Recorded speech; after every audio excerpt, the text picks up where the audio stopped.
আসসালামু আলাইকুম। প্রিয় নবম দশম শ্রেণীর মানবিক বিভাগের শিক্ষার্থী বন্ধুরা, তোমাদের জন্য ভূগোল ও পরিবেশের আরও একটা ক্লাস নিয়ে আসলাম। এটা হচ্ছে ভূগোল ও পরিবেশের প্রথম অধ্যায়ের ক্লাস।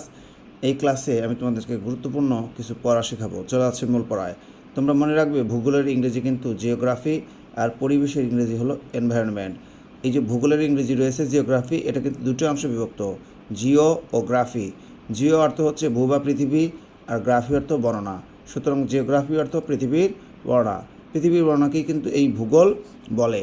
ভূগোলের ইংরেজি এই যে জিওগ্রাফি শব্দটি না, এই জিওগ্রাফি শব্দটি মূলত গ্রিক শব্দ জিওগ্রাফিয়া থেকে এসেছে, যার অর্থ হলো পৃথিবী সম্পর্কিত বর্ণনা বা আলোচনা। আচ্ছা, যাই হোক, এটি বিজ্ঞানের সেই শাখা যেখানে পৃথিবীর ভূমি, এর গঠন বিন্যাস এবং এর অধিবাসী সম্পর্কিত সকল বিষয় আলোচিত হয়। প্রাচীন গ্রিসের ভূগোলবিদ এরাটোস্থেনিস প্রথম জিওগ্রাফি শব্দটি ব্যবহার করেন। যাই হোক, তোমরা মনে রাখবে। আর এই যে এরাটোস্থেনিস সম্পর্কে গুরুত্বপূর্ণ তথ্য জেনে নাও। এরাটোস্থেনিস গ্রিসে জন্মগ্রহণ করেন।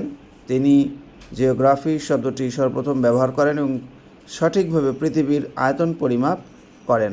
অক্ষাংশ ও দ্রাঘিমাংশ দ্বারা সঠিকভাবে কোনো স্থানের অবস্থান নির্ণয় করেন। পৃথিবীর মানচিত্র অঙ্কন করেন। তাকে ভূগোলের জনক বলা হয়। তাহলে ভূগোলের জনক কিন্তু এই এরাটোস্থেনিসকেই বলা হয়। আমরা এখন শিখব আলেকজান্ডার ফন হামবোল্ট সম্পর্কে। আলেকজান্ডার ফন হামবোল্ট জার্মানিতে জন্মগ্রহণ করেন। কোথায় জন্মগ্রহণ করেন? জার্মানিতে। তিনি উদ্ভিজ্জ ভূগোলের ওপর প্রচুর গবেষণা করেন, যার মাধ্যমে জীব ভূগোলের গোড়াপত্তন ঘটে। জলবায়ু পরিবর্তনের উপাদান ও কারণ, মানুষের অনিয়ন্ত্রিত প্রযুক্তি ব্যবহারের ফল এ সম্পর্কিত তিনি সর্বপ্রথম ব্যাখ্যা প্রদান করেন। তার কর্মজীবনে 1852 সালে কপলি পদক অর্জন করেন। যাই হোক, আমরা শিখলাম দুজন ব্যক্তি সম্পর্কে। এখন আমরা আরও গুরুত্বপূর্ণ পড়া শিখব। এই যে গ্রাফি শব্দের অর্থ কী? গ্রাফি শব্দের অর্থ হচ্ছে বর্ণনা। জিওগ্রাফি শব্দটি কোন ভাষার? ইংরেজি। জিও শব্দের অর্থ কী? ভূ। জিওগ্রাফি শব্দটি প্রথম কে ব্যবহার করেন? এরাটোস্থেনিস।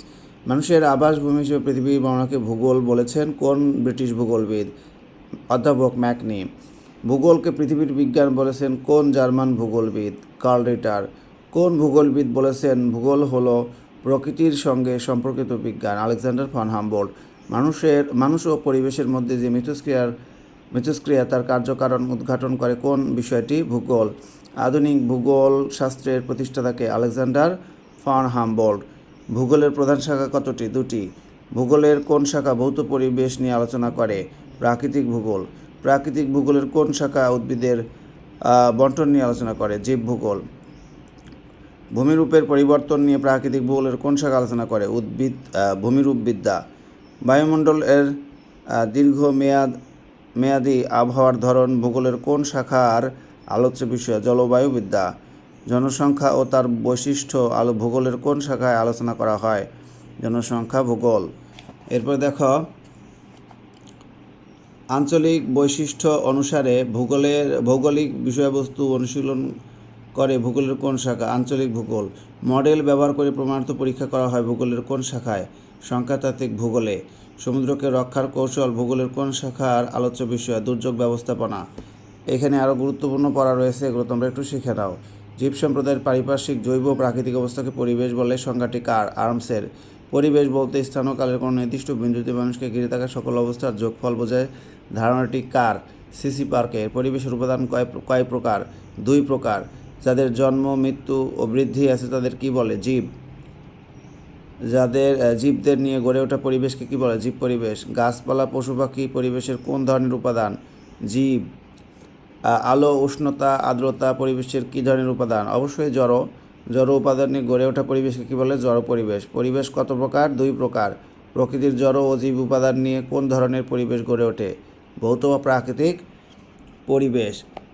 মাটি, পানি, বায়ু, আলো, গাছপালা, মানুষ কোন পরিবেশের অন্তর্গত বা অন্তর্ভুক্ত? প্রাকৃতিক। এরপর দেখো, কোন ধরনের পরিবেশকে ভৌত পরিবেশ বলা হয়? প্রাকৃতিক পরিবেশের অপর নাম কিন্তু ভৌত পরিবেশ। পাহাড়, পর্বত, নদী, সাগর, কীটপতঙ্গ, ক্ষুদ্র প্রাণী কোন পরিবেশের উপাদান? প্রাকৃতিক। মানুষের আচার আচরণ, উৎসব, রীতিনীতি, মূল্যবোধ, রাজনীতি নিয়ে কোন ধরনের পরিবেশ গড়ে ওঠে? সামাজিক। মানুষের তৈরি পরিবেশকে কী বলে? সামাজিক।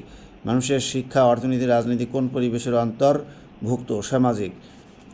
এরপরে দেখো, পৃথিবীর ভূমিরূপ গঠনের কারণ ও বৈশিষ্ট্য সম্পর্কে কোন শাখায় আলোচনা করা হয় বা